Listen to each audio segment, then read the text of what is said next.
On a typical May-long weekend, Taylor Mason would be frantically running around Victoria, pulling customer after customer on his rickshaw. But this weekend, customers are hard to come by. I probably would be that guy in Canada who's seen the largest change in his earnings. Mason's business that employs over 20 locals relies on cruise ship passengers. Without them, it's hard to keep the lights on. So the news that both the U.S. Senate and Congress passed a bill this week that would allow boats traveling to Alaska to bypass Canadian ports is another blow, especially if it sticks long term. It would mean that I wouldn't have a business.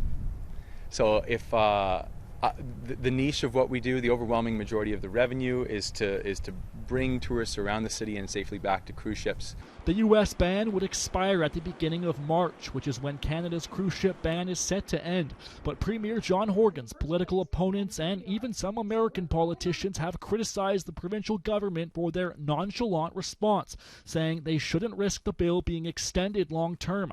Thoughts echoed by the Harbour Authority's CEO. Quite frankly, I'm disappointed. I do believe we need to take this seriously, and I don't think that as a province we can play roulette with an industry that's worth close to $3 billion a year.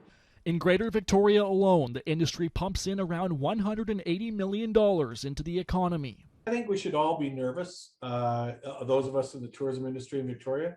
I think we all have to gather our eggs together, and we have to support the GVHA and their undertaking to lobby Ottawa to ensure that we are afforded some protection. The fate of the bill is now in the hands of President Joe Biden. In the meantime, business owners will continue fighting to survive, anxiously hoping that ships return sooner than later.